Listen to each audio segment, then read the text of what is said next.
ഒരു കാലത്ത് മലയാള സിനിമയെ ഞെട്ടിച്ച രവീന്ദ്രൻ ചേട്ടാ വേറെ ആരുമല്ല, നമ്മുടെ സ്വന്തം ഡിസ്കോ രവീന്ദ്രൻ ചേട്ടന്റെ വീടാണ്.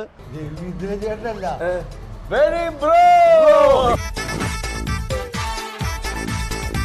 നമുക്കെന്നാ അങ്ങ് തുടങ്ങിയാലോ? പിന്നെ നമുക്കൊന്ന് മൊത്തം ഒന്ന് ചുറ്റി കണ്ടു കളയാം.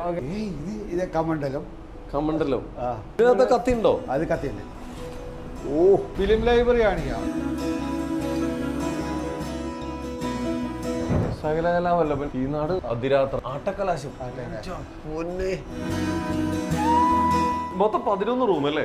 Main building. Main building 11 room ഉണ്ട്. ഇവിടെ സത്യസായിബാബ താമസിച്ച റൂമുണ്ട് ഇതിനകത്ത്. ഇവിടെ നിൽക്കുന്നുണ്ട്. ഇത് ഇവിടെയാണോ?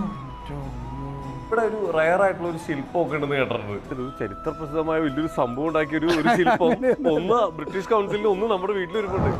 എഴുത്തോലകള് ആയുർവേദം. ഒരിക്കലും പുറത്ത് പറയാത്ത കുറെ മരുന്നുകളായിരിക്കുമല്ലോ ഇതൊക്കെ. ഇതൊക്കെ എന്താണ്? പഴയ യുമാറ്റിക് ആസറ്റില്ലേ, അതിന്റെ എഡിറ്റ് രണ്ട്. ചേട്ടാ, ഈ വാഴ ടൂല് ചേട്ടന്റെ ക്യാരക്ടർ ഇത്തിരി ലഹരിയൊക്കെ രണ്ടാമത്തെ ദിവസം അടിച്ചു പൊളിക്കുന്ന, അതിലാണ് അവർ സന്തോഷം കണ്ടെത്തുന്നത്. അതിനെ കറക്റ്റായിട്ട് ഈ ബെന്നി ബ്രോ ഒന്ന് കാണിച്ചിരിക്കുകയാണ്. പ്രായമുള്ള ചേട്ടന്മാരൊക്കെ പറയുന്നത് നട്ടലില്ലാത്ത മനുഷ്യൻ എന്ന് പറയാം, റബ്ബർ പോലെ. വേറെ അയ്യോ, ആ നട്ടലല്ല. ആരാധികമാരുടെ വരവ് എങ്ങനെ ഉണ്ടായിരുന്നു? ഒരുപാടുണ്ടായിരുന്നു. ഈ ബ്ലഡിൽ എഴുതി പപ്പയുടെ സ്വന്തം അപ്പോസ് കഴിഞ്ഞപ്പോൾ അഭിനയം നിർത്തി. കുട്ടീനെ ചവിട്ടിയതുണ്ടല്ലോ, അങ്ങനെ എന്നെ പേടിയായിരുന്നു പിള്ളേർക്ക്. ചില പരിക്കുകൾ പറ്റിയിട്ടുണ്ടോ ഈ ഷൂട്ടിന്റെ ഇടയിൽ? ഞാൻ രക്ഷപ്പെട്ടിട്ടുണ്ട് ഒരുപാട് മരണത്തിൽ.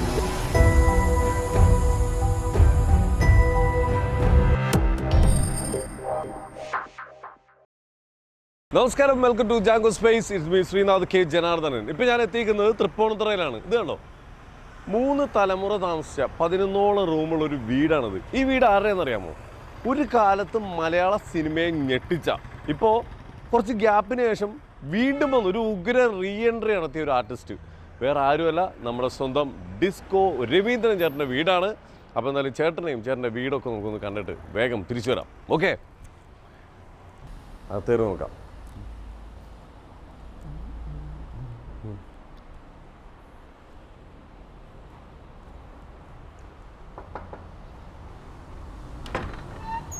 രവീന്ദ്രൻ ചേട്ടാ, നമസ്കാരം.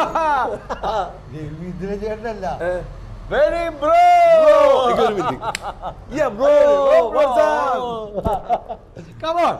അങ്ങോട്ടല്ലേ? ഇത് കൊള്ളാലോ സെറ്റപ്പ്. ഇതെന്താ വീടിന്റെ അടുത്ത് ഓഫീസ് സ്പേസോ? ഇത് നമ്മുടെ ഞാൻ ഫിലിം പഠിപ്പിക്കണമല്ലേ. ഇതെന്തൊക്കെയാ ഇവിടെ? ഇതെന്താ? ഇതെല്ലാം വന്ന് നമ്മുടെ പഴയ കാലത്തെ റേഡിയോ, ഇതിനകത്ത് ഇത് നമ്മുടെ പ്രിന്റർ. ഓക്കെ, ഇത് കമണ്ടലം. ഇത് ഫുൾ സെറ്റപ്പ് ആണല്ലോ. ഇത് ഫുള്ളായിട്ട് തന്നെ. ഇതിനകത്ത് കത്തിയുണ്ടോ? അത് കത്തിയുണ്ട്. വലിച്ചെടുത്താൽ അത്യാവശ്യ ഘട്ടങ്ങളിൽ ഉപയോഗിക്കാൻ വേണ്ടി എടുക്കണം. അവിടെ നിൽക്കി, അവിടെ മുകളിലൊരു സാധനം വേണ്ട, അതല്ല ഇതോ? അത് തന്നെ, അത് താഴത്തേക്ക് ആക്കണം. എടുത്തോട്ടെ, എടുത്തോ, ഒന്ന് ഊരി കാണിച്ചു തരൂ. പിന്നെന്താ ഇത് കൊണ്ടായിട്ടെ തുടക്കം. പഴയ തുരുമ്പ് എടുത്തു പോയി. കുഴപ്പമില്ല, ഇതെന്നെ കൊണ്ട് വെറുതെ ഉപയോഗിപ്പിക്കരുത്. അതൊക്കെ എന്ത് സാധനം? ഇതൊക്കെ കത്തികളുടെ ഒരു ശേഖരമല്ലേ, പഴയ അങ്ങനത്തെ ഒരു സാധനമാണ്. എല്ലാ ടൈപ്പ് സാധനം ഉണ്ടല്ലേ? ഒരു വെടിക്കുള്ള മരുന്ന് കയ്യിലുണ്ട്. നമുക്ക് വന്ന പഴയ പരിചിതമായ ഒരു സംഭവമായിരുന്നു ഒരു കാലത്ത്. അതായിട്ട് ഇത് വേറെ കാലം. ഇത് ഞങ്ങളുടെ നിക്കോൺ, ആക്ച്വലി ഞങ്ങൾ മിഡിൽ ഈസ്റ്റിൽ മുഴുവൻ ചെയ്ത നിക്കോൺ ഞങ്ങളുടെ ഇമേജ് പാർട്ട്ണറാണ്. അപ്പൊ ഇത് നിക്കോണിന്റെ ZR ക്യാമറ, ഏറ്റവും ലേറ്റസ്റ്റ് ക്യാമറ. മമ്മൂട്ടി കൊണ്ട് നടന്നില്ലേ, അത് ഞങ്ങളുടെ എല്ലാ സീരീസും ഉണ്ട്. നമ്മളവിടെ മിഡിൽ ഈസ്റ്റ് ചെയ്യുമ്പോൾ എല്ലാ എക്യുപ്മെന്റ്സും തരുന്ന അവരാ. അപ്പൊ ഇതാണ് ആ ക്യാമറ അല്ലേ? Full equipment. നമ്മളെല്ലാ ഒരു ഫുൾ ഫിലിം ഷൂട്ട് ചെയ്യാനുള്ള ഫുൾ എക്യുപ്മെന്റ്, ട്രാക്കർ ട്രോളി ഇവിടെ ഉണ്ടോ? ഇവിടെ ഉണ്ട്, കുറെ ബഹ്റിനിലുണ്ട്. മുകളിൽ നമ്മൾ പോയി കഴിഞ്ഞാൽ കംപ്ലീറ്റ് എക്യുപ്മെന്റ്, ഫ്ലൈ ക്യാമ, ലൈക്ക് ഗിംബിൾസ്, എല്ലാം ഉണ്ട് നമുക്ക്. എല്ലാം ഇവിടെ ഉണ്ട്. എല്ലാം ഇവിടെയുണ്ട്, അവിടെയുണ്ട്. അപ്പുറത്തുണ്ട്. ഓ ആ, നമ്മൾ ക്യാമറ മാത്രം ഇടയ്ക്ക് ഇവിടെ കൊണ്ടുവരും. എന്നിട്ട് ആവശ്യമുണ്ടെങ്കിൽ ഇവിടെ നമ്മൾ ചില വർക്ക്ഷോപ്പുകൾ ഫ്രീ ആയിട്ട് ചെയ്യും. അവിടെ നമുക്ക് എല്ലാം ഫുൾ സെറ്റപ്പാണ്. എല്ലാ സെറ്റപ്പാണ്. എന്തായാലും സംഭവം കലക്കി. നമുക്കെന്നാ അങ്ങ് തുടങ്ങിയാലോ? പിന്നെ നമുക്കൊന്ന് മൊത്തം ഒന്ന് ചുറ്റി കണ്ടു കളയാം. നിങ്ങളുടെ ബുക്കൊക്കെ ഇരിക്കുന്നത്? അത് എൻ്റെ പുസ്തകം. ഞാൻ 2024 റിലീസായ artificial intelligence and the future of cinema. ഇതിനെ കുറിച്ച് 2024 ബുക്ക് ഇറക്കി. ഞാനത് പഠിപ്പിക്കുന്നു. കാലത്തിന് മുമ്പേ സഞ്ചരിക്കുന്ന ആള് അല്ലേ? ഞാൻ സിനിമ പഠിപ്പിക്കുകയല്ലേ. ഫസ്റ്റ് സ്റ്റാർട്ടപ്പാണ് ഇന്ത്യയിൽ ഹൈബ്രിഡ് ഫിലിം മേക്കിങ്ങിന്റെ. എന്താണ് രവീന്ദ്രൻ ചേട്ടൻ സിനിമയിലേക്ക് സജീവമായിട്ട് കാണാത്തതെന്ന് പലർക്കും സംശയം ഉണ്ടാവും. പല പരിപാടികളും ഒപ്പിച്ചുകൊണ്ടിരിക്കുന്നുണ്ട്. എന്തായാലും കൊള്ളാം. നമുക്കൊന്ന് മൊത്തം ഇത് എനിക്ക് ഇഷ്ടമായി. അങ്ങനെയല്ല, എനിക്കൊരു നല്ല ലൈബ്രറി ഉണ്ട്. അപ്പൊ ഞാൻ നിങ്ങൾക്ക് എന്റെ ഫിലിം ലൈബ്രറി കാണിക്കാം.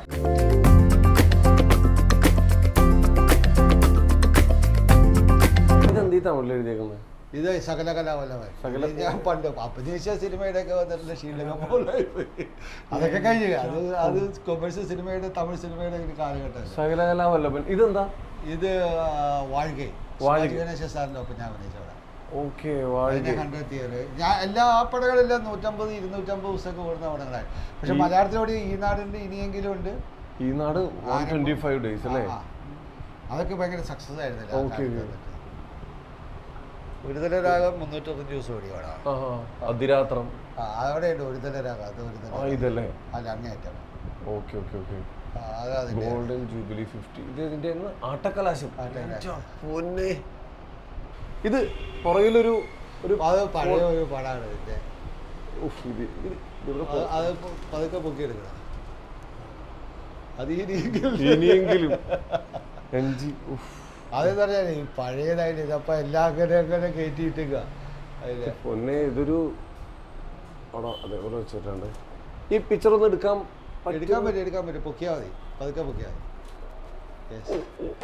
അയ്യോ, താഴെ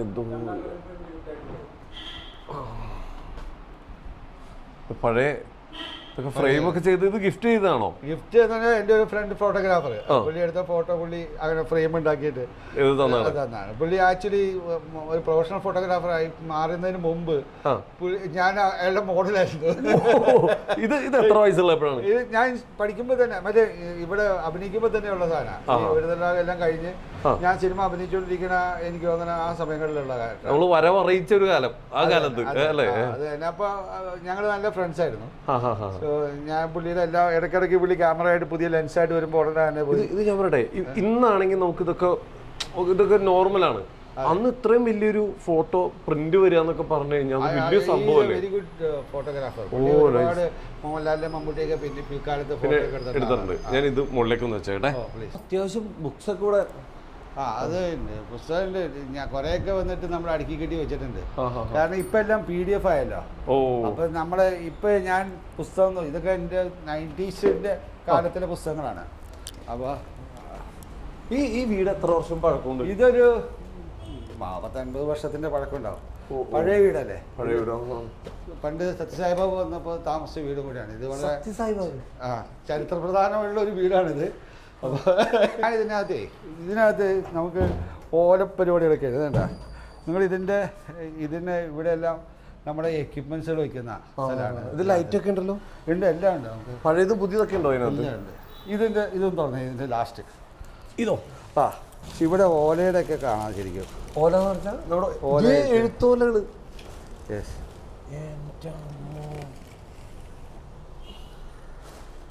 ചേട്ടാ, ഇതൊക്കെ നമ്മുടെ എഴുത്തോലല്ലേ ഇരിക്കുന്നത്? പല വക ഒരുപാട് സാധനങ്ങളുണ്ട്. രാമായണം, ജ്യോതിഷം, യെസ്, എല്ലാം ഉണ്ട് ഇതിനകത്ത്. അന്നത്തെ കാലത്തെ പല സാധനങ്ങളും കിടക്കുന്നത്. ഇത് പഴയ വീടല്ലേ? കുറെ മാഞ്ഞു തുടങ്ങിയല്ലേ ചേട്ടാ? ഇന്ദുലേഖയൊക്കെ ഉണ്ട്. ഏത് നോവലോ? അതിനകത്ത് പലതും ഉണ്ടാവും.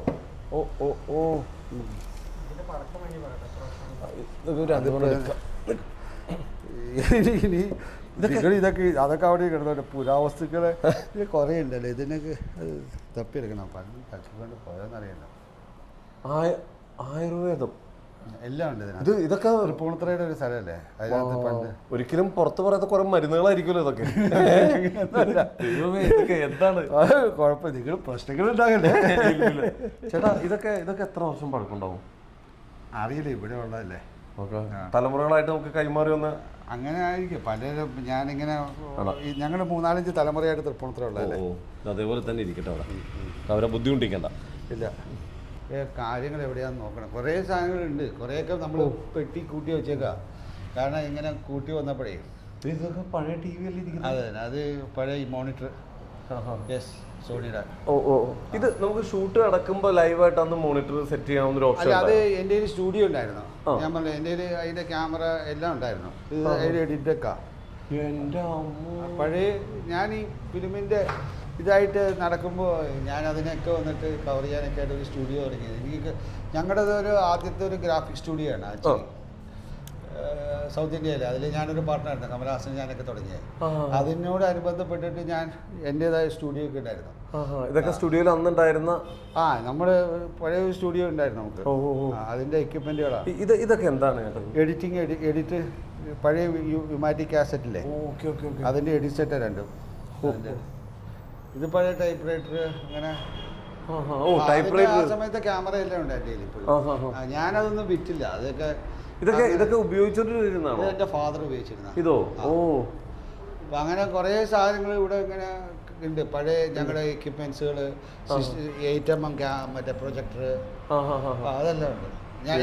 ഞാൻ കൂടുതലും ഈ ഫിലിം സ്റ്റഡീസ് ആയിട്ട് ഫിലിം അതിനകത്തായിരുന്നു കൂടുതൽ.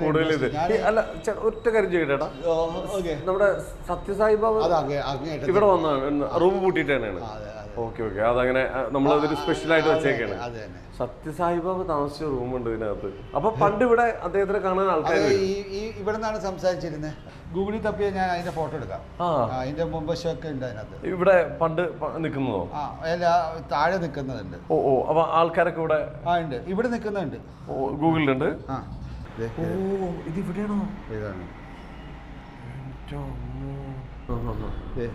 എൻ്റെ ഫാദറിൻ്റെ ഒപ്പം. ഇത് വീടിൻ്റെ മുമ്പശം, എൻ്റെ ഫാദർ. ഇത് വീടിൻ്റെ മുമ്പശം. ഇതാ ശരിക്കും ബാബയും ഭയങ്കര ചെറുപ്പം, 3 വർഷം മുമ്പാ ഈ സ്ഥലമല്ലേ കാണുന്നതൊക്കെ. അടിപൊളി. ഒരു പ്രാവശ്യം കേരളത്തിൽ എത്തിയിട്ടുള്ളൂ. അന്ന് താമസം ഇവിടെ വളരെ 3, 4, 5 വീടുകളിൽ ഒരു വീടായിട്ട് ഇത് കണക്ക് കൂട്ടുന്നുണ്ട്. അതേപോലെ അപ്പൊ അതിൻ്റെതായ പല മെയിൻറ്റെയിൻ ഇതിനകത്തുണ്ട്. ഇവിടെ ഒരു അടിപൊളി പരിപാടികളൊക്കെ നമ്മൾ കുറവാതെ. മൊത്തം 11 റൂം അല്ലേ? 11 റൂമല്ലേ ഇവിടെ? ഒരു വരാതെ main building. Main building 11 room ഉണ്ട് ഇവിടെ ഈ വീട്ടില്. നൈസ്. ഇതൊക്കെ കൊള്ളാം. ഇതൊക്കെ ഓരോരോ സെറ്റപ്പുകൾ സെറ്റ് ചെയ്ത് വെച്ചാൽ അതൊക്കെ പഴയ സാധനങ്ങളാണ്. ഇതൊക്കെ അന്ന് എഡിറ്റിങ്ങിന് യൂസ് ചെയ്തോണ്ടിരുന്നത്. അല്ല, ഇത് സൗണ്ടിന്റെ ഓഡിയോന്റെ. അന്നത്തെ ഡബിങ് ഒക്കെ എങ്ങനെയുണ്ടായിരുന്നു? ഡബിങ് പഴയ മൈക്ക് വെച്ചിട്ടുള്ളതല്ലേ, വലിയ വേറെ വലിയ കൺസോളാ. അപ്പൊ ഈ മോണിറ്റർ ഔട്ട് കാണാൻ എന്താ ചെയ്യാ? ഏതിന്റെ? നമുക്ക് ഈ ഡബ് നോക്കി ചെയ്യണ്ടേ? അത് സ്ക്രീനിൽ പ്രൊജക്ട് ചെയ്യും. സ്ക്രീനിൽ തന്നെ വന്നിട്ട് വലിയ ഹാളിലായിരിക്കും. സ്ക്രീനിൽ നിന്നാണ് പ്രൊജക്ട് ചെയ്യുന്നത്. സിനിമ പ്രൊജക്ട് ചെയ്യണ പോലെ തന്നെ പ്രൊജക്ട് ചെയ്യും. ഫിലിം റോൾ വെച്ചിട്ട് ലൂപ്പായിട്ട് കട്ട് ചെയ്തിട്ടുണ്ടാവും. ലൂപ്പായിട്ട് ഫിലിം ലൂപ്പായിട്ട് വരും. ലൂപ്പായിട്ട് ഇങ്ങനെ വന്നുകൊണ്ടിരിക്കും. ലൂപ്പായിട്ട് കൊടുക്കാം. എന്തൊക്കെ സെറ്റപ്പ് ആയിരുന്നല്ലോ അന്ന്. ഇപ്പൊ എല്ലാം ഒരു ഈസി ആയതല്ലോ. ഇവിടെ ഒരു റയർ ആയിട്ടുള്ള ഒരു ശില്പമൊക്കെ ഉണ്ടെന്ന് കേട്ടിട്ടുണ്ട്. അത് ബാക്കിൽ നമ്മൾ മതിലിൽ ഫിക്സ് ചെയ്യുക. അത് സ്റ്റീവൻ കോക്സ് ഇല്ലേ? ഇതല്ലേ? സ്റ്റീവൻ കോക്സ് എന്ന് പറഞ്ഞാൽ പ്രസിദ്ധ സ്കൾപ്റ്ററിൽ വന്നിട്ടുള്ള ഒരു സാധനമാണ്. അപ്പോൾ ഞാൻ ആക്ച്വലി ഇദ്ദേഹത്തിൻ്റെ പട്ടറയിൽ വന്ന് ആക്ട് ചെയ്യുന്ന സമയമായിരുന്നു. ഒറ്റ കരിങ്കല്ലിൽ കുത്തുന്നതാണ് 4 phases, senses of the human being. അത് നമ്മുടെ ഉണ്ടല്ലോ. അപ്പോൾ അതിൽ കണ്ണ് മാത്രം ഇതിങ്ങനെ ഒരു സൈഡിൽ നിന്ന് വയ്ക്കുന്ന ഒരു പ്രൊഫൈലാണ്. ഇങ്ങനെ എല്ലാം കൂടി വരും അല്ലേ? ഒരു പ്രൊഫൈലായിട്ട് വരും. അപ്പോൾ ഒന്നിൽ മൂക്ക്, ഒന്ന് ഇത് ഇന്റർനാഷണൽ അവാർഡ് കിട്ടി. അതൊരു ആക്ച്വലി ഒരു ആക്സിഡൻറ്റ് സംഭവിച്ചാൽ ഞാൻ ഈ സോമേന്ദ്ര സത്യജിത്രയുടെ ക്യാമറമാൻ, അദ്ദേഹം ചെയ്യുന്നൊരു പടത്തിനകത്ത് ഞാനൊരു സ്കൾപ്റ്ററായിട്ടാണ് വർക്ക് ചെയ്യുന്നത്. അപ്പോൾ ഇവരുടെ പട്ടറയിലാണ് പോയി ഞാൻ അഭിനയിക്കാൻ പോയത്. അപ്പോൾ ഇതിൻ്റെ സ്കെച്ച് ചെയ്ത് കഴിഞ്ഞ സമയമാണ്. അപ്പോൾ അരുണാചലം നല്ലൊരു ഈ ഗ്രാനൈറ്റിൽ ഇതിൽ വർക്ക് ചെയ്യാൻ അവൻ നല്ല മിടുക്കൻ.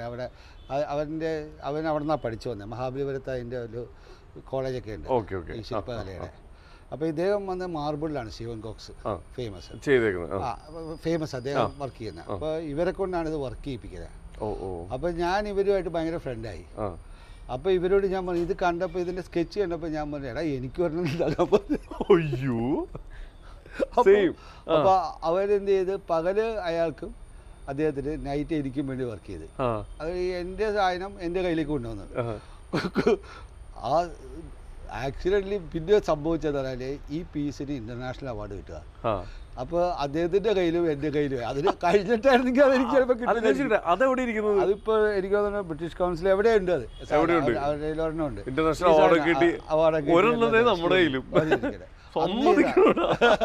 അന്ന് ഞാൻ ആർട്ടുമായിട്ട് ബന്ധപ്പെട്ടുകൊണ്ട് ഞാൻ ഇതിന്റെ ഫിലോസഫി എനിക്ക് ഭയങ്കര ഇഷ്ടമായി. ഇത് ഒറ്റ കരിങ്കല് കുത്താണ് വേണ്ട. അതിൽ ഏറ്റവും മനോഹരമായിട്ടുള്ള സാധനം നമ്മുടെയാണ്. കാരണം എന്ന് പറഞ്ഞാൽ ഈ അരുണാചലം എൻ്റെ ഭയങ്കര ഫാനായിരുന്നു. ചെറുമുടിയൊക്കെ വെച്ച് കൂടുതലാകെ ഇറങ്ങിയിരിക്കുന്ന സമയമല്ലേ. അപ്പൊ അവൻ അറിഞ്ഞുകൊണ്ട് ചെയ്ത് അവനതിനെ വളരെ നല്ല ഇത് കല്ല് നോക്കിയെടുക്കണം, മനസ്സിലായോ? അങ്ങനെയാണ് ഇതിനെ ചെയ്തിരിക്കുന്നത്. ഇത് മദ്രാസിലായിരുന്നു. പിന്നെ ഞാൻ ഇങ്ങോട്ടേക്ക് ഷിഫ്റ്റ് ആയപ്പോൾ ഞാൻ ഇതിനെ ഇങ്ങോട്ട് കൊണ്ടുവന്നു. കുറെ നാൾ ഞാൻ ഇത് മണ്ണിന്റെ അടി കുഴിച്ചിട്ടേക്കുമായിരുന്നു. അതവിടെ കിടക്കട്ടെ എന്ന് വിചാരിച്ചു. ഇത് കല്ല് മണ്ണുമായിട്ടാണല്ലോ. അത് കഴിഞ്ഞ് ഞാൻ ഇങ്ങനെ ഇതിന്റെ ഒരു ഗാർഡൻ ഇങ്ങനെ സെറ്റ് ചെയ്യാനായിട്ട് തീരുമാനിച്ചപ്പോൾ അപ്പോൾ ഇതെടുത്ത് ഇങ്ങനെ ഫിക്സ് ചെയ്യാന്നുള്ള വെച്ചു. അപ്പോൾ വീടിന്റെ ഫ്രണ്ടിലെ ഡോറും ഈ ഡോറും തുറന്നു കഴിഞ്ഞാൽ ഒറ്റ നോട്ടത്തിൽ ആദ്യം കണ്ണു അതിലേക്ക് വരും. അങ്ങനെ ഒരു സാധനം കറക്റ്റ് ആയിട്ട് കിട്ടും. എന്തായാലും ഒരു ചരിത്ര പ്രസിദ്ധമായ വലിയൊരു സംഭവം ഉണ്ടാക്കിയ ഒരു ശില്പം ഒന്ന് ബ്രിട്ടീഷ് കൗൺസിലിൽ ഒന്ന് നമ്മുടെ വീട്ടിലിരിപ്പുണ്ട്. ധൈര്യമായിട്ട് പറയാം. വീടൊക്കെ ആരെയാട്ടോ ഇത്രയും നന്നായിട്ട് മെയിൻറ്റെയിൻ ചെയ്യണേ? അതെന്റെ വൈഫ്. ആദ്യം വൈഫിന്റെ അവാർഡ് കൊടുക്കണം. ക്ലീൻ ആൻഡ് നീറ്റ് ആയിട്ട് home made by my wife. അത് എല്ലാ കാര്യവും ഈവൻ എൻ്റെ സ്കൂൾ പിള്ളേരുടെ ഞാൻ ഇതുവരെ വന്നൊരു PTA മീറ്റിങ്ങിന് പോയിട്ടില്ല. ഞാൻ എല്ലാ കാര്യവും ഫാമിലി സംബന്ധപ്പെട്ട കാര്യങ്ങൾ മുഴുവനും ഫാമിലി നോക്കുന്നത് മാനേജ് ചെയ്യുന്നത് എല്ലാം എൻ്റെ വൈഫാണ്. കംപ്ലീറ്റ് കാര്യങ്ങൾ അതുകൊണ്ടെന്ന് പറഞ്ഞാൽ എനിക്ക് ഒരുപാട് ഫ്രീഡം. എൻ്റെ സമയങ്ങൾ മുഴുവനും ഞാൻ പഠിക്കാനും ഞാൻ പഠിച്ച കാര്യങ്ങൾ എനിക്ക് പ്രവർത്തിക്കാനും അതേപോലെ തന്നെ അതിനോടനുബന്ധിച്ചുള്ള ഈ മേഖലകളുണ്ടല്ലോ. അപ്പോൾ അതിലേക്കാണ് ഞാൻ ഇപ്പോൾ ലോകം മുഴുവനും കറങ്ങി നടക്കാനും എല്ലാം എനിക്കുള്ള കാര്യങ്ങൾ തരും. എൻ്റെ she manage the total home. അതിനകത്ത് എനിക്ക് ഒരുപാട് ടെൻഷൻ എടുക്കേണ്ട അല്ലെങ്കിൽ ഞാൻ ഇൻവോൾവ് ചെയ്യേണ്ടത്. അപ്പോൾ അതിൽ ഏറ്റവും വലിയ രസം എന്ന് പറഞ്ഞാൽ ഈവൺ എവരിതിങ്. ഇപ്പം ഞാൻ 10 പൈസ വേണമെങ്കിൽ അവരോട് ചോദിച്ചാൽ മതി. അങ്ങനെയാണ് എല്ലാം മാനേജ് ചെയ്യാൻ. ഞാൻ I am not good at that. ഞാൻ അഡ്മിനിസ്ട്രേഷനല്ല, ഞാൻ ക്രിയേറ്റീവ് സൈഡല്ല ഏറ്റവും കൂടുതൽ ഇമ്പോർട്ടൻസ്. അപ്പോൾ അതുകൊണ്ടെന്ന് പറഞ്ഞാൽ എനിക്ക് ഒരുപാട് മുമ്പിലേക്ക് എനിക്കിപ്പോൾ ഇത്രയധികം സബ്ജക്റ്റുകൾ പഠിക്കാനോ ഇത്രയധികം ആഴത്തിലേക്ക് സിനിമ സ്റ്റഡീസിലേക്ക് പോകാനൊക്കെ എനിക്ക് സാധിച്ചതിൻ്റെ കാരണം അതാണ്. അത് മാത്രമല്ല എൻ്റെ ഒരു ഫ്രീഡം ഉണ്ടല്ലോ, ജീവിതത്തിൽ എനിക്ക് കിട്ടുന്ന ഒരു ഫ്രീഡം ഭയങ്കരമാണ്. അപ്പോൾ ആ ഫ്രീഡവും എനിക്ക് ഞാൻ ആസ്വദിച്ചിട്ടുണ്ട്. അപ്പോൾ കാരണം it's basically we understand each other. So അതിനനുസരിച്ചിട്ടുണ്ടല്ലോ അത് കറക്റ്റായിട്ട് ഇറ്റ്സ് അറേഞ്ച് മാരേജ്. ആൻഡ് എൻ്റെ മദറാണ്. അപ്പോൾ ഞാൻ എൻ്റെ ലൈഫിലിപ്പോൾ എപ്പോഴും ഞങ്ങൾ 2 കാര്യങ്ങൾ വളരെ ക്ലിയറാണ്. ഒന്ന് എൻ്റെ പ്രൊഫഷണൽ ലൈഫ്, ഒന്ന് എൻ്റെ പേഴ്സണൽ ലൈഫ്, ഫാമിലി ലൈഫ്. അപ്പോൾ അതുകൊണ്ടാണ് പലർക്കും അറിയില്ലാത്തത് ഇത്രയും വർഷമായിട്ട് ഞാൻ എൻ്റെ ഫാമിലിയുടെ കാര്യങ്ങൾ തനിച്ച് ചെയ്യുന്നത്. അത് എൻ്റെ വളരെ പേഴ്സണലാണ്. ഞാൻ ഈവൺ ഞാൻ എൻ്റെ മാരേജിലൊന്നും ഞാൻ അങ്ങനെ വലിയ ആഘോഷമായിട്ടൊന്നും സിനിമാക്കാരെയൊന്നും വിളിച്ചിട്ടില്ല. അതേപോലെ തന്നെയാണ് എല്ലാ കാര്യത്തിലാണ്. പേഴ്സണൽ ലൈഫിനെ ഞാൻ തനിച്ച് വെക്കുക എന്നുള്ളത് ഒരു നിർബന്ധമായിട്ട് നേരത്തെ തൊട്ട് തന്നെയാണ്. കാരണം നമ്മുടെ ഒരു സിസ്റ്റം വേറെയാണ്. ഞാൻ പറഞ്ഞില്ലേ, വീടിൻ്റെ അകത്ത് ഇതൊരു സത്യസായിബാബ വന്ന താമസിച്ച വീട്, അങ്ങനെ പല രീതിയിലും വന്ന് നമ്മളൊരു ഓർത്തഡോക്സ് ഒരു രീതിയിലാണ്. ഞാൻ എൻ്റെ സിനിമയുടെ എൻ്റെ ലൈഫ് എൻ്റെ ഇഷ്ടത്തിന് എനിക്ക് ജീവിക്കാൻ പറ്റും. അപ്പോൾ അതനുസരിച്ചിട്ടാണ് ഞാൻ എല്ലാം ചെയ്യുന്നത്. ഈ സത്യസായിബാബയൊക്കെ ഇവിടെ വരുമ്പോൾ മൊത്തം വീട്ടിന്റെ ഇതേ മാറൂലേ? ഒരുപാട് ആൾക്കാരായി, ബഹളങ്ങളായി. ആ മെമ്മറി ഒക്കെ എങ്ങനെയാണ് വരുന്നത്? അത് അതിന്റെ ചില ഫോട്ടോസ് ഞാൻ ഗൂഗിളിലുണ്ട്. അതിന്റെ ഫോട്ടോസ് ഉണ്ട്, നിങ്ങൾ കണ്ടറിയാം. അതൊരു ടോട്ടൽ അറ്റ്മോസ്ഫിയർ. ഇത് അമ്പലം പോലെ ആയി. അമ്പലം പോലെ ഭജന അങ്ങനെയുള്ളതൊക്കെ ആയിരുന്നു. എത്ര ദിവസമൊക്കെ ഉണ്ടാവും വന്നു കഴിഞ്ഞാൽ? അല്ല, വന്നത് ഒറ്റ പ്രാവശ്യം, ഒറ്റ ദിവസം നിന്ന്. ആകെ കേരളത്തിൽ ഒരു പ്രാവശ്യം വന്ന് അങ്ങനെ താമസിക്കാൻ വന്നിട്ടുള്ളൂ. ആ സമയത്ത് താമസിച്ചത് ഈ വീട്ടിലാണ്. പിന്നെ അങ്ങനെ പല വീടുകളിൽ യാത്ര ചെയ്ത് കയറിപ്പോയത്. അങ്ങനെ കയറി യാത്ര ചെയ്തു. താമസിക്കാനായിട്ട് കേരളത്തിൽ ഉപയോഗിച്ച വീട് ഇതാണ്. വന്ന് ജസ്റ്റിസറായിട്ട് അവിടെ വന്ന് തിരിച്ചിവിടെ വന്ന് ഇവിടെ വന്ന് കിടന്നു. പിറ്റേ ദിവസം രാവിലെ ഇവിടെ നിന്ന് നേരെ ആലപ്പുഴ വഴി തിരുവനന്തപുരം പോയി നേരെ അങ്ങ് പോയി. അപ്പോൾ വൈകുന്നേരം ഇപ്പോൾ അദ്ദേഹം കേരളം വിട്ടു. അപ്പോൾ അന്ന് അങ്ങനെ നമ്മുടെ വീട് തിരഞ്ഞെടുക്കപ്പെടുകയാണ്. അപ്പോൾ ഇന്ത്യയിൽ വളരെ കുറച്ച് വീടുകളാണ് തിരഞ്ഞെടുക്കപ്പെട്ടത്. അതിലൊരു വീടാണിത്. ഓക്കെ, അദ്ദേഹം എങ്ങനെയാണ് ഈ വീട് തിരഞ്ഞെടുത്തത്? അതൊന്നും എനിക്കറിയില്ല, അറിയില്ല. അതൊക്കെ ചരിത്രങ്ങളാണ്. നമ്മളെ എന്താണെന്നറിയാമോ, ഈ അപ്പം തിന്നാൻ പോലെ കുഴിയെടുത്തിനകത്ത് ഞാനിതിനകത്ത് ഈ കുടുംബത്തിൽ ജനിച്ചു. ഞാൻ അതിനാസ്വദിച്ച് ജീവിക്കുക. ഇതിൻ്റെ സൗഭാഗ്യങ്ങളിൽ കിട്ടിയതിനെ മുഴുവനും ഞാൻ ആസ്വദിച്ചിട്ട് ഞാൻ എൻ്റെ ഇഷ്ടത്തിന് ജീവിക്കുക. അങ്ങനെ നമ്മുടെ കാരണന്മാർ അടിപൊളി ആയതുകൊണ്ട് നമുക്ക് ടെൻഷൻ ഒന്നുമില്ല, അതിന് വലിയ പ്രശ്നങ്ങളൊന്നും ഇല്ല. അത് എനിക്ക് എൻ്റെ ജീവിതത്തിനകത്തേക്ക് ചില കോഴ്സുകളുണ്ട്, അത് ഞാൻ ഒരിക്കലും മറിച്ച് കിടക്കാറില്ല. ഞാൻ കാരണം എൻ്റെ കുടുംബത്തിന് ഒരു ചീത്തപ്പേരുണ്ടാക്കാതിരിക്കുക, ആ ഒരു ദൗത്യം എൻ്റെ ഉണ്ടായിരുന്നു. അത് ഞാൻ ഇതുവരെയും കീപ്പ് ചെയ്തിട്ടുണ്ട്. അങ്ങനെ തന്നെ അല്ലെങ്കിൽ ഇവിടെ വിവാദങ്ങളിൽ ഒന്നും ഞാൻ പെട്ടിട്ടില്ലല്ലോ. വേണമെങ്കിൽ എത്ര വിവാദങ്ങൾ നമുക്ക് ഉണ്ടാക്കാം. അങ്ങനെ പറയല്ലേ, അതല്ല, വളരെയധികം കെയർഫുൾ ആയിരിക്കണമായിരുന്നു. തീർച്ചയായിട്ടും. നമ്മള് ശരിക്കും പണ്ടത്തെ ആ ഒരു കാലഘട്ടത്തിൽ ചേട്ടൻ അഭിനയിച്ചു വന്നേക്കുന്ന സാധനം ഒരു 86 ആ ഒരു 84, 85, 86 കാലഘട്ടം എന്ന് പറഞ്ഞാൽ ചേട്ടൻ ഇവിടെ മിന്നി തിളങ്ങാണ്. ഇവിടെ ഞാൻ പപ്പയുടെ സ്വന്തം അപ്പോസ് കഴിഞ്ഞപ്പോൾ അഭിനയം നിർത്തി. അത് ഭയങ്കര ഹിറ്റുമായിരുന്നു. അത് എനിക്ക് വളരെയധികം ഞാൻ അടുത്ത എൻ്റെ ജീവിതത്തിലേക്ക് എൻ്റെ ഓരോ കാലഘട്ടവും വളരെ വ്യത്യസ്തമായിട്ട്. എൻ്റെ സ്കൂൾ ജീവിതം അതൊരു ജീവിതം, അത് കഴിഞ്ഞ് ക്യാമ്പസ് ജീവിതം അതൊരു വേറൊരു തരത്തിലുള്ള മ്യൂസിക്കും കാര്യങ്ങളൊക്കെ ആയിട്ട് നിൽക്കുന്നത്. അത് എൻ്റെ പൂനെ വരെ. പിന്നെ എൻ്റെ ഇൻസ്റ്റിറ്റ്യൂട്ട് ജീവിതം അത് എന്നെ വളരെയധികം മാറ്റങ്ങൾ ഉണ്ടാക്കുന്നു. അതുവരെ ഉണ്ടായിരുന്ന ഞാനല്ല, അടുത്തതിലേക്ക് ഞാൻ മാറുകയാണ്. അതിനുശേഷം ഞാൻ പെട്ടെന്ന് എൻ്റെ പടം ഹിറ്റാവുന്നു. 2000 വരെ ഞാൻ ഈ സിമെൻറ്റ് കൺസ്ട്രക്ഷൻ ഫീൽഡിലായിരുന്നു. ആ സമയത്താണ് എനിക്ക് ലൈക്ക് കൺസ്ട്രക്ഷൻ മാനേജ്മെൻറ്റിൽ ഒരു master certificate world Congress USA പോയിട്ട് ഞാൻ ട്രെയിൻ ചെയ്തായിരുന്നു USA. അതിനുശേഷം ഞാൻ ഇവിടെ വന്ന് ഒരുപാട് സ്റ്റീൽ സ്ട്രക്ചേഴ്സ് ഉണ്ടാക്കി. അത് ഏത് ഇയറിലാണ് USA? 95, 96 ഈ വർഷങ്ങളിൽ. 95, 96, 94 തൊട്ട് എല്ലാ വർഷവും പോകുമായിരുന്നു. ഞാൻ അതിൻ്റെ ക്ലാസ്സുകൾ അറ്റൻഡ് ചെയ്യാനായിട്ട് ഇന്ത്യൻ കോൺക്രീറ്റ് ഇൻസ്റ്റിറ്റ്യൂട്ടിനെ റെപ്രസെൻറ്റേറ്റ് ചെയ്താൽ പോയിരുന്നത്. അതിൻ്റെ ആ മാസ്റ്റർ സർട്ടിഫിക്കറ്റ് ഉണ്ടായതുകൊണ്ട് എനിക്ക് BPCL വേണ്ടിയിട്ട് ഒരു വർക്ക് ചെയ്യാൻ പറ്റി. അതാണ് അന്ന് 2000 വിഷൻ എന്ന് പറഞ്ഞ രീതിയിലേക്ക് പെട്രോൾ ബങ്കൾക്ക് റൂഫ് ഉണ്ടായിരുന്നില്ല. അപ്പോൾ അതിൻ്റെ ആദ്യത്തെ സ്പെസിമെൻ റൂഫ് കാനോപ്പി ഇവിടെ മറ്റേ തിരുവനന്തപുരത്തെ ബേക്കറി ജംഗ്ഷനിലെ അത് ഞാനാണ് ചെയ്തത്. പെട്രോൾ പമ്പിന്റെ മുകളിൽ റൂഫ് അത് കംപ്ലീറ്റ്. പിന്നീട് ഇവിടെ എല്ലാത്തിനും പിന്നെ ഇപ്പോൾ റൂഫായല്ലോ. അതിന് സ്പെസിമെൻ ചെയ്ത് സ്പെസിമെൻ ആയിട്ട് നമ്മൾ ഒരുപാട് സപ്ലൈ ചെയ്തിട്ടുണ്ട്. ഞങ്ങൾ ടാറ്റയുടെ സോൾ ഡിസ്ട്രിബ്യൂട്ടർ ആയിരുന്നു. അതേപോലെ തന്നെ ബിർള സിമെൻറ്റിൻ്റെ ഓൾ കേരള സെയിൽസ് പ്രൊമോട്ടർ ആയിരുന്നു. നമ്മൾ ഒരു 3-4 ട്രെയിൻ ഫുൾ സിമെൻറ്റ് ഒരു മാസം കൊണ്ടായിരുന്നു. ഞങ്ങളായിരുന്നു ഈ 50th ഗ്രേഡ് ഇവിടെ ലോഞ്ച് ചെയ്തത്. നമുക്ക് വരുന്ന ഒരു റൈഡ് വരുന്നതിന് മുമ്പ് വരെ നമ്മൾ ഷിപ്പിലും ട്രെയിനിലും എല്ലാത്തിനും സിമെൻറ്റ് കൊണ്ടുവരുമായിരുന്നു ഇവിടെ കൺസ്ട്രക്ഷൻ ഫീൽഡിൽ. ഞാൻ അതിലേക്ക് കയറി. അങ്ങനെ 53 ഗ്രേഡ് സിമെൻറ്റ് ഇവിടെ ലോഞ്ച് ചെയ്തത് ഞാനാണ്. FE 500 കൊറോഷൻ റെസിസ്റ്റൻസ് സ്റ്റീൽ ഇവിടെ കൊണ്ടുവന്ന് മാർക്കറ്റിൽ കൊണ്ടുവന്ന് ഞാനാണ്. അതേപോലെ ഈ ഹോളോ സ്ട്രക്ചർ സ്റ്റീലിൽ ഈ സ്പേസ് ഫ്രെയിംസ് ഉണ്ടാക്കുന്ന എനിക്ക് സ്ട്രക്ചർ റിസർച്ച് സെൻ്ററായിട്ട് IIT ആയിട്ടും അണ്ണാ യൂണിവേഴ്സിറ്റിയിലെ ബിൽഡിംഗ് ഇത് ഡിവിഷനായിട്ട് എനിക്ക് വന്നിട്ട് നമ്മൾ അസോസിയേറ്റ് ചെയ്തിരുന്നു. അതിന് ഇവിടെ ഒരുപാട് ആർക്കിടെക്ട് മീറ്റ്, അതേപോലെ എൻജിനീയേഴ്സ് മീറ്റ്, മേസൺ മീറ്റൊക്കെ ഞാൻ നടത്തിയിട്ടുണ്ട് 90s. ഞങ്ങൾ അതിനകത്ത് ഒരുപാട് ഡ്രാമ കളിച്ചുകൊണ്ടാണ് നമ്മൾ സ്റ്റീൽ സിമിലൊക്കെ വിറ്റത്. അത് വേറൊരു കഥ. അങ്ങനെ ഗൾഫാർ ചെയ്തത് അങ്ങനെയാണ്. അതേപോലെ UC കോളേജ് സ്റ്റേഡിയം, തുഞ്ചൻ പറമ്പിൻ്റെ കൂത്തമ്പലം, കോതാട് പള്ളി, കണ്ണമാലി, അത് ഞാൻ കുറേ ചർച്ചസ് അങ്ങനെ എല്ലാം ചെയ്തായിരുന്നു. കണ്ണമാലി പള്ളിയുടെ ബാക്കിൽ നമ്മൾ ചെയ്തേക്കുന്നത് ഞാനാണ്. അപ്പോൾ അങ്ങനെ അതിൽ കോതാട് പള്ളി ചെയ്യുമ്പോൾ ഒരു ചെറിയ ആക്സിഡൻ്റ് ഉണ്ടായി. അപ്പോൾ ഞാൻ ശരിക്കും വളരെ സിവിയറായിട്ട് മാറേണ്ട ഒരു ആക്സിഡന്റ്, രക്ഷപ്പെട്ടാണ്. അതോടുകൂടി ഞാൻ ഈ കൺസ്ട്രക്ഷൻ ഇവിടെ നിർത്താൻ പറയാം. മാത്രം ഈ ആക്സിഡന്റ് ഞാൻ മോളിൽ കയറി പണിയും, ഞാൻ എല്ലാം പണിയും, ഞാൻ എൻ്റെ ലേ ഔട്ടൊക്കെ ചെയ്യും. ഞാനിത് പോയി പഠിച്ച ട്രെയിൻ ചെയ്താ ടാറ്റയുടെ റിസർച്ച് സെൻ്ററിൽ പോയിട്ട് ഞാൻ ഇത് ട്രെയിൻ ചെയ്തവനാണ്.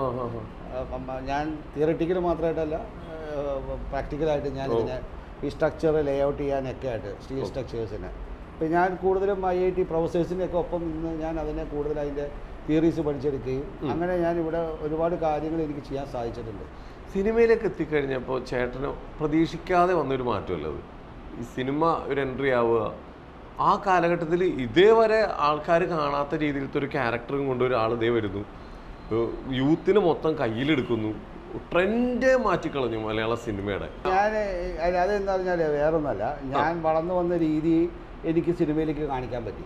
ഞാനിപ്പോൾ പൂനെയിലായിരുന്നപ്പോൾ ഒരുപാട് ഡാൻസ് പ്രോഗ്രാം എപ്പോഴും ജാം സെക്ഷനായിരുന്നു, ഗോവൻസിൻ്റെ ഒപ്പമായിട്ട്. അതാ ഞാൻ പറഞ്ഞത്, എൻ്റെ പൂനെയിലുള്ള ജീവിതം വേറൊന്നായിരുന്നു. ഇൻ്റർനാഷണൽ സ്റ്റുഡൻസുമായിട്ട് ചേർന്നുകൊണ്ടും ഞാനൊരു ഗോവനെ പോലെ ആയിരുന്നു ഉണ്ടായിരുന്നത്. അപ്പോൾ ഈ ആഫ്രോ മുടിയെല്ലാം വെച്ചിട്ട് അപ്പോൾ അവിടുത്തെ ആ ജീവിതം എനിക്ക് വേറൊരു തരം തന്നു. അപ്പോൾ ഞാൻ മദ്രാസിൽ ഇൻസ്റ്റിറ്റ്യൂട്ടിൽ പഠിക്കാൻ ഇറങ്ങുമ്പോൾ music record player, tape recorder, all OCBCയുടെയും സന്താനയുടെയും ലെഡ് സെപ്ലിൻ്റെയൊക്കെ റെക്കോർഡുമായിട്ടാണ് പറഞ്ഞത്. ആയിച്ചു. അപ്പോൾ അവർക്ക് അന്ന് മദ്രാസ് അത്ര അധികം മുമ്പിലേക്കല്ല, ചെന്നൈ ഞങ്ങളുടെ ഫേസ് ടു ഫേസ്. അപ്പോൾ അവർക്കത് പരിചയമില്ലാത്തൊരു സ്ഥലത്തേക്കാണ് ഞാൻ വേറൊന്നായിട്ട് വന്നത്. അപ്പോൾ ആദ്യം പൊരുത്തപ്പെടാൻ ഭയങ്കര ബുദ്ധിമുട്ടായിരുന്നു. അവർക്കാണോ? എല്ലാവർക്കും അങ്ങോട്ടും ഇങ്ങോട്ടും ഒരു കണക്ഷൻ വരുന്നില്ല. പിന്നീട് എല്ലാവരും മാറുകയാണ്, എല്ലാവരും മ്യൂസിക്കിൻ്റെ ആൾക്കാരായി മാറുന്നു. ഞങ്ങളുടെ കംപ്ലീറ്റ് ഹോസ്റ്റലും അങ്ങനെയൊക്കെ കംപ്ലീറ്റ് വേറൊരു രീതിയായിട്ട് മാറുകയാണ്. അപ്പോൾ അതെല്ലാം എൻ്റെ ജീവിതത്തിനകത്തേക്ക് ഒരുപാട് ഗുണം ചെയ്തിട്ടുണ്ട്. ഞാനിപ്പോൾ രാജാ സാറുമായിട്ട് എനിക്ക് നല്ല ബന്ധമുണ്ടായിരുന്നു. രാജാ സാറിന് എന്താ പറഞ്ഞാൽ എനിക്ക് മ്യൂസിക് ഞാൻ ഒരുപാട് കളക്ഷൻസ് എനിക്ക് ഉണ്ടായിരുന്നു. പുസ്തകങ്ങൾ ഉണ്ടാവുന്നതിന് മുമ്പ് വളരെയധികം കളക്ഷൻ ഉണ്ടായിരുന്നു എൻ്റെ കയ്യിൽ. നിറയെ മ്യൂസിക്, എല്ലാ ടൈപ്പ് മ്യൂസിക്കുകൾ, സിംഫണി തൊട്ടിട്ട് എല്ലാം എൻ്റെ കയ്യിലുണ്ടായിരുന്നു. അങ്ങനെ ഞാൻ ഈ മ്യൂസിക്കിൻ്റെ ലൈക്ക് കവാലി തൊട്ടിട്ടുള്ള എല്ലാ ടൈപ്പ് ഡിഫറെൻ്റ് ആയിട്ടുള്ള മ്യൂസിക് ഞാൻ ഇവിടുന്ന് ക്ലാസിക്കൽ ഫിലിം സ്ഥലത്ത് നിന്നാണല്ലോ തൃപ്പൂണിത്തുറയിൽ നിന്ന് തന്നെ. പക്ഷെ അതിന് ശേഷം ഉണ്ടാവുന്ന റഗേ അങ്ങനെ ആ സമയത്ത് ഉണ്ടായിരുന്ന 80s എല്ലാ മ്യൂസിക്കുകളായിട്ട് എനിക്ക് നല്ല ബന്ധമായിരുന്നു. അപ്പോൾ പുള്ളിക്ക് അതുകൊണ്ട് എന്താ പറഞ്ഞാൽ ഞാൻ ഈ കളക്ഷൻസിനെ കുറിച്ചിട്ടുള്ളത് കൊണ്ടും എല്ലാം ഭയങ്കര കാര്യമായിരുന്നു എന്നെ ശരിക്കും.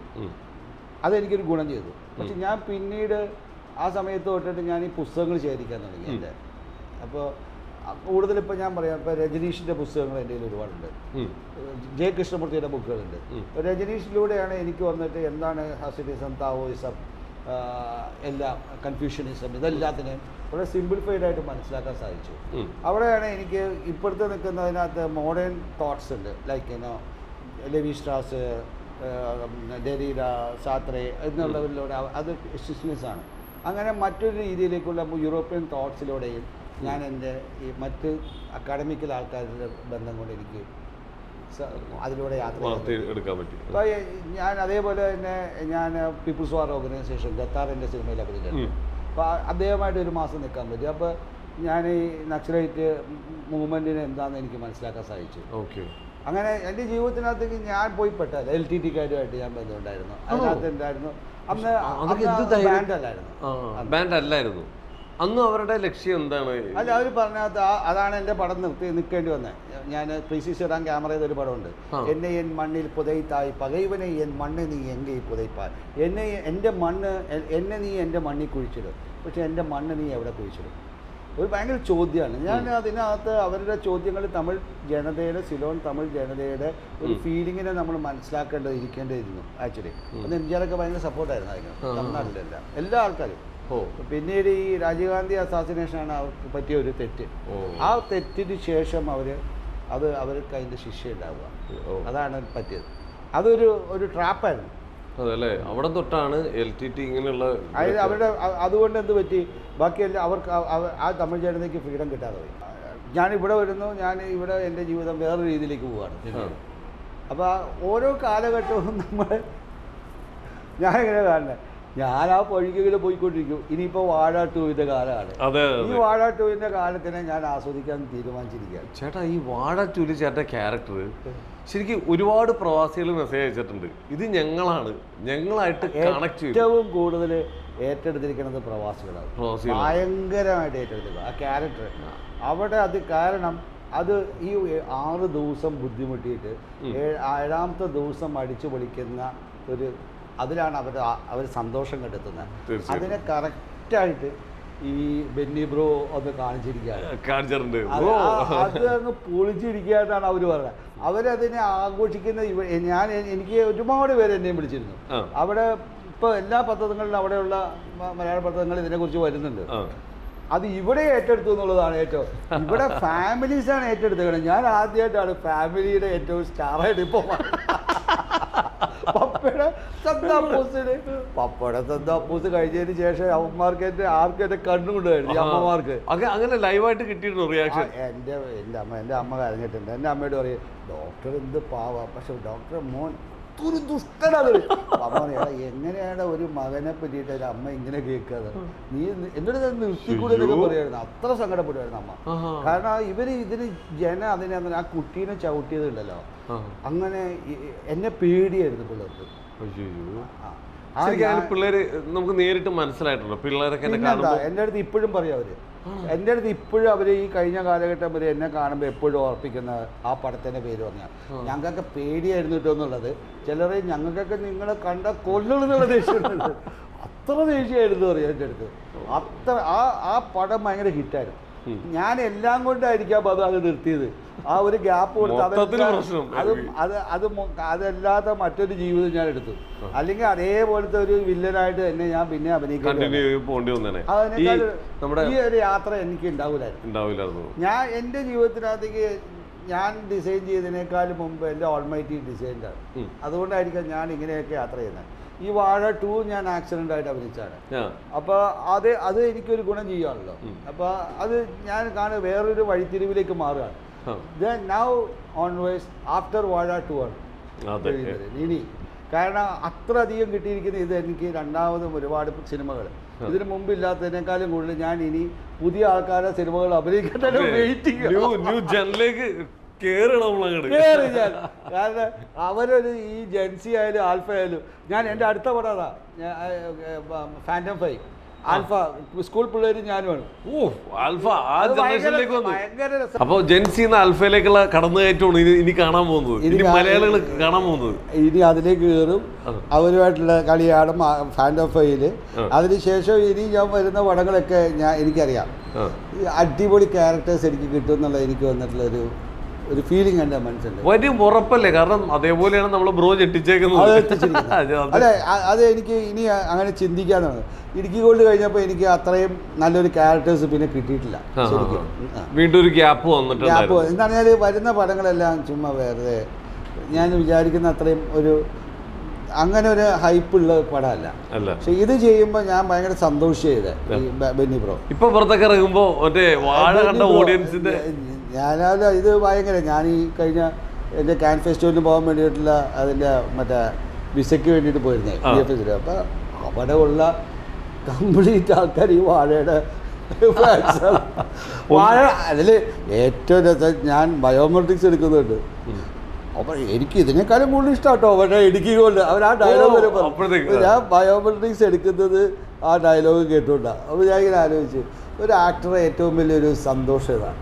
കാരണം എന്ന് പറഞ്ഞാൽ ജനങ്ങളുമായിട്ട് അവൻ ചെയ്ത കഥാപാത്രങ്ങളിലൂടെ അവൻ അത് കേൾക്കുകയും അതിലൂടെ അവരുമായിട്ട് കമ്മ്യൂണിക്കേറ്റ് ചെയ്ത് നിൽക്കുമ്പോൾ നമ്മൾ ശരിക്കും ഒരു ആക്ടറായിട്ട് എനിക്ക് ജീവിക്കാൻ പറ്റിയത് എനിക്ക് ഭയങ്കര ഭാഗ്യമായിട്ട് തോന്നണം.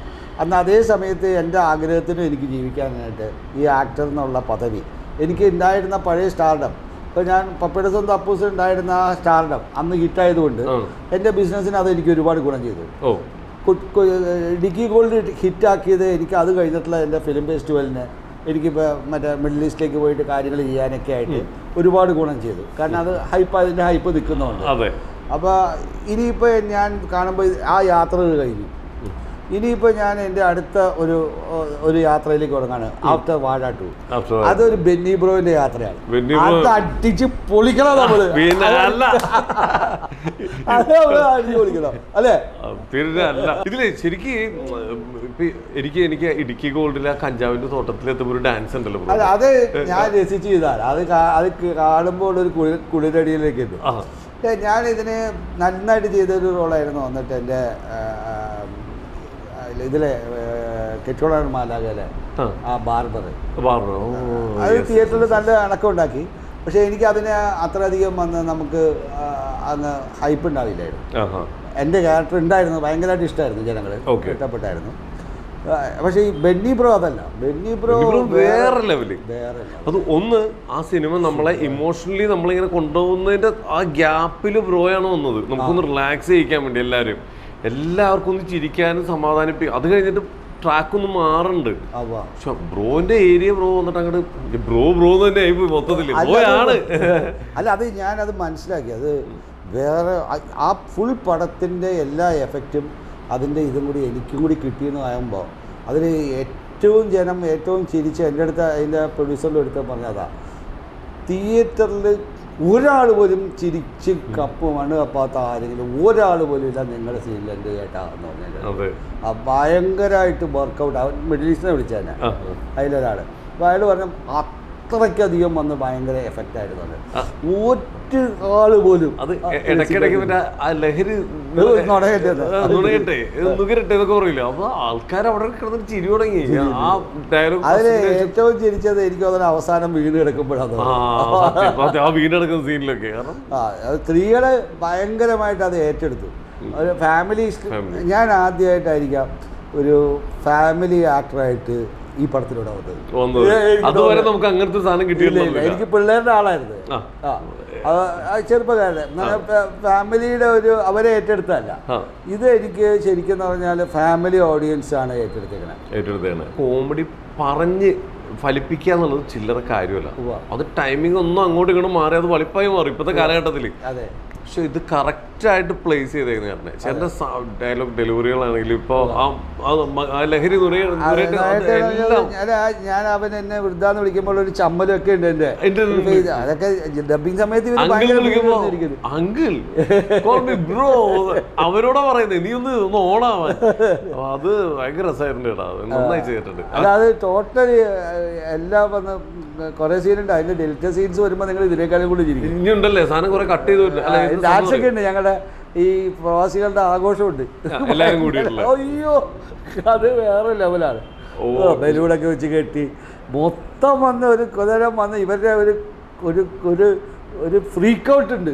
അതൊന്ന് നമ്മുടെ ഇതിനകത്തേക്ക് കുറെ ഈ സെന്റിമെന്റിന്റെ ഇടയിൽ അതിനെ ബാധിക്കും എന്നുള്ളത് കൊണ്ട് ഓവറായി പോകും ചിലപ്പോ, കഥ മാറും ചിലപ്പോ. കാരണം അതിനെ ഏക്കാതെ പോയാലോ എന്ന് വെച്ചിട്ടാണ് അവരത് കട്ട് ചെയ്തത്. ഇത് ചിലപ്പോ ഡെൽറ്റ സീൻസ് എന്ന് പറഞ്ഞത് വരുമായിരിക്കും അല്ലേ, നോക്കാം. ഇനി എന്തോന്നാലും കാണും. ചെറിയ ഒരു കാര്യം, ഒരു സ്റ്റാർഡം എന്ന് പറഞ്ഞൊരു സംഭവം ഉണ്ടല്ലോ. ഇപ്പോൾ ചേട്ടൻ വാഴയിൽ അഭിനയിച്ചപ്പോൾ കിട്ടിയേക്കുന്നൊരു സംഭവമുണ്ട്. എല്ലാവരും ഏറ്റെടുത്തു. ചേട്ടൻ അത് പ്രായമില്ല അതിൽ, എല്ലാവരും ഏറ്റെടുത്തു. ആ സിനിമ കണ്ടവരൊക്കെ ചേട്ടനെ ഏറ്റെടുത്തിട്ടുണ്ട്. അപ്പോൾ നമുക്ക് ഭയങ്കര സന്തോഷമാണ്. വന്നു മോനെ തിരുമ്പി വന്നിട്ടാ നമ്മൾ പറയണത്. ഇദ്ദേഹം ഒരു ടൈമിൽ നമുക്ക് ഇവിടെ കാണിച്ചു തന്നൊരു സാധനമുണ്ട്. കുറച്ച് ഗ്യാപ്പ് എടുത്ത് എന്തിനാന്ന് ഇപ്പം എല്ലാവർക്കും മനസ്സിലായി. പക്ഷേ ഇപ്പോൾ ഒരു വരവ് വന്നിട്ടുണ്ട്. ഇനി ഇത് പിടിച്ച് അങ്ങോട്ട് മുമ്പോട്ട് പോകും. ഇപ്പം എല്ലാവരുടെ ഇടയിൽ ബെന്നി ബ്രോ ഒരാളായിട്ടുണ്ട്. ഉറപ്പാണ്, അത് ചാർജ് ആവട്ടെ. ഈ 80s ഞാൻ ഒരു തരം കഴിഞ്ഞപ്പോൾ ഞാനും ശങ്കറും കൂടി ഒരു ടൂർ പോയി, എല്ലാ തിയേറ്ററിൽ പോയി തിരിച്ചു വന്നു. 8 മണി ഒരു 11 മണിക്കുള്ളിൽ ഞാൻ ഏകദേശം 15 പടവും ഓരോ പടത്തിലും ഞാൻ കണ്ണി തോന്നുന്ന റേറ്റ് പറയണു, അതൊക്കെ അക്സെപ്റ്റ് ചെയ്യപ്പെടുന്നു. എനിക്കറിയാം, ഞാൻ ശരിക്കും ഒന്ന് അന്തം വിട്ടിരിക്കുകയാണ്. ചെല്ലുന്ന സ്ഥലത്ത് നിങ്ങൾക്കറിയാം, ക്രൗഡ് സൈക്കിൾ ഇട്ടിട്ടാണ് ഏത് കാറിലാണ് വന്നെന്ന് കാണുന്നത്. ഈ റോഡിൽ മുഴുവനും ബ്ലോക്ക് ചെയ്തിട്ട് ഞാൻ അല്ല ഏത് കാറിലാന്ന്, ഞങ്ങളുടെ വലിയ കാറ് പോലെ. അപ്പോൾ ആ ഏത് കാറിലാണ് ഞാൻ ഉള്ളതെന്ന് കാണാൻ വേണ്ടി സൈക്കിൾ വട്ടം ഇട്ടേക്കാം. എന്നിട്ട് ആ സൈക്കിൾ മാറ്റി അവർ നോക്കിയിട്ടേ മാറ്റുള്ളൂ എല്ലാ കാലവും.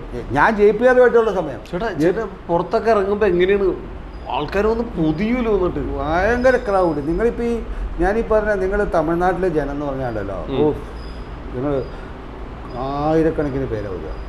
ഭയങ്കര നമ്മൾ വില്ലേജിലൊക്കെ പോയി കഴിഞ്ഞാൽ നിങ്ങളിപ്പോൾ ഇത് കാണുന്നില്ലേ, ഈ മറ്റേ വിജയൊക്കെ വരുമ്പോൾ അവർ സ്നേഹിച്ച ജീവൻ കൊടുക്കും. ഞാൻ അവിടെ വന്നപ്പോൾ ഇത് ആരുടെ ഇവൻ എന്നുള്ളതിനകത്തായിരുന്നു. നമ്മൾ പോകുന്ന സ്ഥലം മുഴുവനും ഭയങ്കരമാണ്. ഒടുതളാകർ രവീന്ദ്രൻ എന്ന് പറഞ്ഞാൽ അന്ന് എനിക്കറിയാൻ പാടില്ല, ഞാൻ ശരിക്കും അന്തം വിട്ടിട്ടുണ്ട്. ഇത് എന്താ ഇത് ആ ടൈമിൽ സ്റ്റാൻഡേർഡുള്ള ആർട്ടിസ്റ്റുകളൊക്കെ ഒരുപാടുണ്ടല്ലോ നമ്മുടെ ചുറ്റും. അവരൊക്കെ വിളിച്ചിട്ട് അപ്രീഷിയേറ്റ് ചെയ്തോ? എനിക്കറിയാൻ പോലെ എന്തൊക്കെയാ സംഭവിച്ചത്. കിളി പോയിരിക്കുക, കിളി പോയി, സത്യം പറയാം, കിളി പോയി. ഓയ്യോ, ശരിക്കും പലരും അനുഭവിക്കാത്ത പല സാധനങ്ങളും പിന്നെന്താ, ഞാൻ എന്നെ ശരിക്കും അന്നത്തെ ഏറ്റവും സ്റ്റാർസായ കമൽ, രജനീൻ്റെ ഒക്കെ ഒപ്പം കൊണ്ട് നിർത്തി വേറൊരു ലെവലിലേക്ക് തന്നെ ആക്കുകയാണ്. അതാണ് എനിക്ക് കമലിന് ഒപ്പമുള്ള ഒരു കട്ടൗട്ട് 40 അടിയുടെ മമ്മൂട്ടി അതിനെക്കുറിച്ച് എഴുതിയിട്ടുണ്ട്. അതിന് അതിനൊക്കെ ചാൻസ് ഉണ്ടാവുക. നിങ്ങളൊന്ന് ആലോചിക്കുക, ഞാനൊരു പുതിയ നടനാണ്. ആ എന്നെ അങ്ങ് കൊണ്ടുപോയിട്ട് ഒരു ഭയങ്കര അത്ഭുതമാക്കി മാറ്റിയിരുന്നത്. അത് അത്ര വലിയ സ്റ്റാർഡായിരുന്നു. പക്ഷെ എനിക്ക് അത് താങ്ങാൻ പറ്റുന്ന ഒരവസ്ഥയായിരുന്നു. ഞാൻ അത്രയും മെച്യൂർഡ് അല്ലായിരുന്നു. ഞാൻ ഇൻസ്റ്റിറ്റ്യൂട്ടിൽ നിന്ന് പഠിച്ചെടുത്തനാണ് ഞാൻ. എനിക്ക് ഇത്രയും വലിയ സ്റ്റാർഡം താങ്ങാനുള്ള ഒരു മെച്യൂരിറ്റി. ഇതിൻ്റെ ഒരു കാര്യം ചോദിക്കട്ടെ, ആ ഒരു കാലഘട്ടത്തിൽ ഇത്ര അധികം ആൾക്കാർ നിൽക്കുന്നുണ്ട്, ആരാധികമാരുടെ വരവ് എങ്ങനെ ഉണ്ടായിരുന്നു? ഒരുപാടുണ്ടായിരുന്നു, ഒരു സംശയമില്ലാത്ത. ഏറ്റവും കൂടുതൽ ആരാധികമാരൊക്കെ സ്ക്രീൻ ചെയ്യുമായിരുന്നു. ഞാനവിടെ തിയേറ്ററിൽ വരുമ്പോൾ ഭയങ്കര സ്ക്രീമിങ് ഉണ്ടായിരുന്നു. പിള്ളേർ പഠിക്കുന്ന പിള്ളേർ മുഴുവനും. ആരാന്ന് പറഞ്ഞാൽ നിങ്ങൾ എൻ്റെ അന്നത്തെ ലുക്ക് കണ്ടുണ്ട്. പിന്നെ അല്ല, അത് മുടിയും വെച്ചിട്ട് അത് ഭയങ്കര അതൊരു ഞാൻ അതിൻ്റെ ഫോട്ടോ തരാം. ആ ലുക്ക് അവർ ഏറ്റെടുത്തായിരുന്നു. അതും അതിൻ്റെ ബോഡി ലാംഗ്വേജും ഡ്രസ് കോഡ് എല്ലാം ഏറ്റെടുത്ത്, ഡാൻസ് ഒക്കെ അങ്ങ് ഏറ്റെടുത്ത്. ഒന്നാമത് എൻ്റെ മുടി, എൻ്റെ ലുക്ക് സ്ക്രീമിങ് ആയിരുന്നു. ഞാൻ കേട്ടിട്ടുണ്ട്. എനിക്ക് അത് പ്രതീക്ഷിക്കാൻ പാടില്ലാത്ത ഈ അന്ന് പറയും പഴയ ആൾക്കാർ പറയും ലെറ്ററുകൾ വരുന്നൊരു കാലഘട്ടം ഉണ്ട്. ആ ലെറ്ററുകളൊക്കെ ഇതുവരെ വന്നിട്ടുണ്ടോ? ഇഷ്ടമായി. എനിക്ക് ബ്ലഡിൽ എഴുതി എഴുത്തു വന്നത് കുട്ടികൾ എഴുതുന്നത് അത് ഗിവ് യു ഹാർട്ട്. അവർ ശരിക്കും ആ ഒരു രാഗത്തിലെ മധു എന്ന് പറയുന്ന കഥാപാത്രത്തിന് അത് ജനങ്ങളുടെ ഒരു ഹരമായിരുന്നു. അവരൊരിക്കലും സിനിമ കണ്ടോ എന്ന് ചോദിച്ചിട്ടില്ല, എത്ര പ്രാവശ്യം കണ്ടെന്നുള്ളതാണ്. സ്റ്റുഡൻസ് എത്ര പ്രാവശ്യം കണ്ടെന്നും മാത്രം 180 പ്രാവശ്യം കണ്ട ഒരുത്തനെ ഞാൻ കണ്ടായിരുന്നു. 180 പ്രാവശ്യം കണ്ട ഒരുത്തനെ ഞാൻ ആർട്ടിക്കിൾ ഉണ്ടായിരുന്നു അന്നത്തെ. ഞാനിപ്പോൾ ഫാനായിരിക്കുമല്ലോ അവരൊക്കെ. സിനിമ അങ്ങ് അവരെ യു കാൻറ്റ് ഈവൻ ഇമാജിൻ. 180 പ്രാവശ്യം ആ ഒരു സിനിമ കണ്ട് രസിച്ചെടുത്തിട്ടുണ്ട്. ഇതൊക്കെ ഏത് ലെവലിലേക്ക് ഞാൻ അവനുമായിട്ട് ചേർന്ന ഒരു സാധനം, ഒരു ആർട്ടിക്കിൾ, പഴയ ആർട്ടിക്കിൾ തപ്പിയാൽ നിങ്ങൾ ആർക്കൈവിൽ കാണുന്നത്. ഞങ്ങൾ അവനുമായിട്ടുള്ള സംസാരം എന്നെ അവിടുത്തെ കൊണ്ടുവന്നിട്ട് അവർ കാണിച്ചു. അവനിരുന്നൊരു എനിക്കറിയാം ഇതൊന്നും പലർക്കും കിട്ടാതെ, പലർക്കും എനിക്ക് തോന്നില്ല അല്ലേ, വേറെ ആൾക്ക് കേട്ടിട്ടില്ല ഇങ്ങനെയൊക്കെ. നിങ്ങൾ ഫാൻ ബേസ് എനിക്കുണ്ടായത് നിങ്ങൾ ഞാനും കമലഹാസനും കൂടി ഫൈറ്റ് ചെയ്യുന്ന സീന്, അതിൽ ജനങ്ങളുടെ ഒച്ച കാരണം ഞാൻ കമലെന്നെ അടിക്കാൻ നേരത്ത് ആ ഫൈറ്റ് അവിടെ നിർത്തേണ്ടി വന്നു. സൂപ്പർ സ്പീഡിനെന്താ ആ പടം വന്ന് എനിക്ക് രണ്ടാമത് തമിഴിൽ എനിക്ക് ഭയങ്കര ഡാൻസും മറ്റതൊക്കെ രണ്ടാമത് ആഡ് ചെയ്ത് കയറ്റി. ഞാൻ കമൽ എന്നെ തലയുവാന്ന് വിളിക്കുന്ന ലൈനെല്ലാം കയറ്റി. എന്താണ് എന്ന് പറഞ്ഞാൽ അത് 160 പൊണ്ടിച്ചേരിൽ നടക്കുകയാണ്. ഭയങ്കര യുക്കാണ്ട് ഈവൻ എനിക്ക് തന്നെ അറിയില്ല ഇത് എന്താ സംഭവിക്കണമെന്ന്. ഞാൻ എൻ്റെ അടുത്ത് അത് എനിക്കന്ന് മെച്യൂരിറ്റി ഉണ്ടായിരുന്നെങ്കിൽ ഒരു പക്ഷേ ഇന്നത്തെ ഞാനല്ല. ഞാൻ അന്ന് എന്താ പറഞ്ഞാൽ ഞാൻ അതിനെ എടുക്കാനുള്ള അത്രയും മെച്യൂരിറ്റി എനിക്കില്ല. ഞാനിതിനെ ആഘോഷത്തിനെ മുഴുവൻ എത്രത്തോളം എനിക്ക് ആസ്വദിക്കാൻ പറ്റും അതുമാത്രം ഞാൻ ചിന്തിച്ചു. ഞാൻ അന്നേരം നമ്മളതിനകത്ത് അത്ര പ്രായമല്ലേ ഉള്ളൂ. അപ്പം നമ്മുടെ ഫ്രീഡം വന്ന് പിന്നീട് അത് പ്രശ്നമായി കഴിഞ്ഞപ്പോൾ എനിക്ക് ഭയങ്കര ടെൻഷനായിരുന്നു. ഞാൻ അറിയാത്ത ഒരുപാട് കാര്യങ്ങൾ എന്നെ പറ്റിയിട്ട് ചീത്തയൊക്കെ വന്നിട്ടുണ്ട്. അപ്പോൾ ഞാൻ ലൈഫ് എപ്പോഴും നമ്മൾ സക്സസ്സിലേക്ക് പോകുമ്പോൾ ശത്രുക്കൾ കൂടും. അത് സത്യമാണ്, അത് ഏറ്റവും വലുത്. ഇനിയിപ്പോൾ എനിക്കതൊന്നും വലിയ വിഷയമല്ല. എന്നെ സംബന്ധിച്ചോളം ഞാനിപ്പോൾ കാണുന്നത് ഇതൊരു നിമിത്തമാണ്.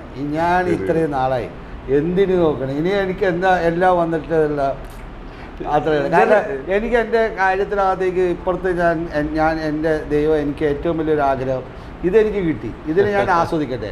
എൻ്റെ പഠിത്തത്തിൻ്റെ എൻ്റെ അക്കാഡമിക്കലായിട്ടുള്ള എൻ്റെ പ്രവർത്തനങ്ങൾ അത് ദൈവനിശ്ചയം പോലെ എനിക്കതിനെ നന്നായിട്ട് എനിക്ക് ജനങ്ങളിലേക്ക് എത്തിക്കാനും അതിനുള്ള അംഗീകാരം എനിക്ക് കിട്ടാനും ഞാനത് ചെയ്തു എന്നുള്ള എൻ്റെ പ്രവൃത്തിയുടെ ഫലമാണത്.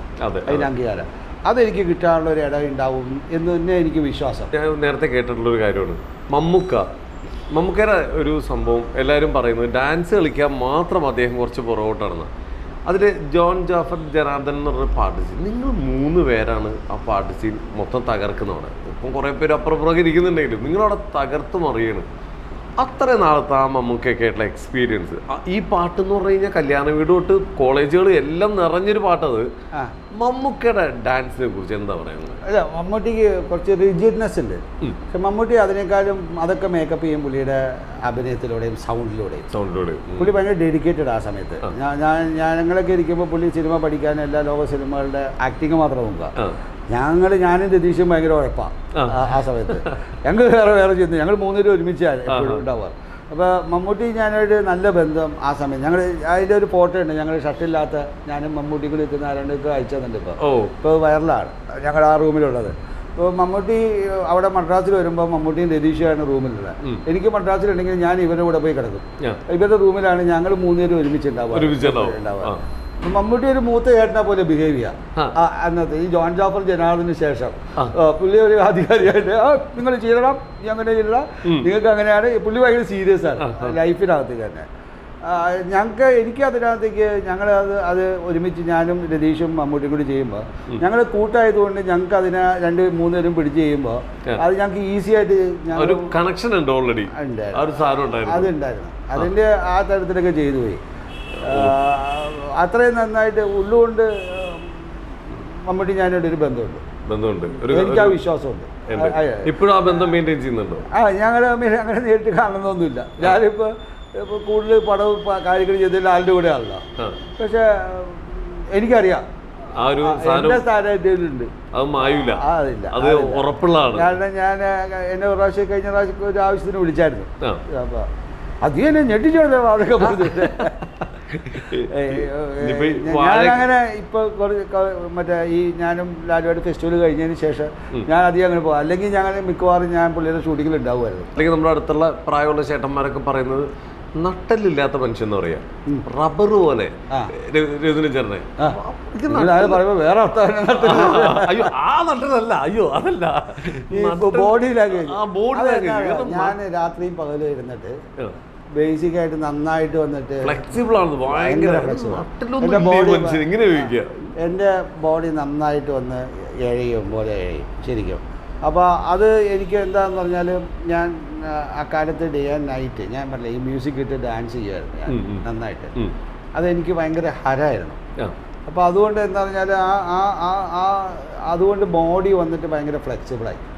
അപ്പോൾ എൻ്റെ എല്ലാ മൂവ്മെൻറ്റും ശരിക്കും എനിക്ക് കൺട്രോളിൽ കിട്ടും. എൻ്റെ എല്ലാം അതെ. അപ്പോൾ അത് ഒരു പക്ഷേ എനിക്ക് എൻ്റെ ഏജിങ്ങിനെ ബാധിക്കാത്തത് അതുകൊണ്ടായിരിക്കും. കാരണം നമ്മൾ റിജിഡ് ആവുമല്ലോ ഓരോ സ്ഥലവും. അപ്പോൾ അതാവാത്തതിൻ്റെ കാരണം ബേസിക്കലി ഞാൻ ഈ മൂവ്മെൻറ്റ് ചെയ്തുകൊണ്ടായിരിക്കാം. എൻ്റെ അപ്പോൾ ജോയിൻ്റ് റിജിഡ് ആവും നമ്മൾ. ആ ഫ്ലെക്സിബിലിറ്റിയാണ് എൻ്റെ ഈ ആക്ടിങ്ങിന് എനിക്ക് കിട്ടുന്ന ഗുണം. ചേട്ടൻ കൊണ്ടുവന്നൊരു ട്രെൻഡ് ഉണ്ടോ? ഇപ്പം നമ്മൾ ഈ എന്താ പറയുക മൂൺ വാക്കൊക്കെ പോലെ ഡാൻസിൽ ചേട്ടൻ കൊണ്ടുവന്നൊരു എൻ്റെ ഇത് ഡിസ്കോയിൻ്റെ കാലമാണ്. ഞാൻ ജോൺ ട്രവോൾട്ട ഒക്കെയാണ് എന്നെ ഇൻഫ്ലുവൻസ് ചെയ്തത് എനിക്ക് മുമ്പ്. അപ്പോൾ ജോൺ ട്രവോൾട്ടയുടെ മൂവ്മെൻറ്റുകൾ കുറേ ഞാൻ എൻ്റെ ഇതിൽ കൊണ്ടുവരാൻ സാധിച്ചിട്ടുണ്ട്. അപ്പോൾ അതും അതിനകത്തുള്ള എൻ്റെ മിക്സിങ് ഒക്കെ കൊണ്ടുള്ള ഒരു ഡാൻസ് അത് ആ കാലത്ത് വന്നിട്ട് കുറച്ച് ഹരമായിരുന്നു.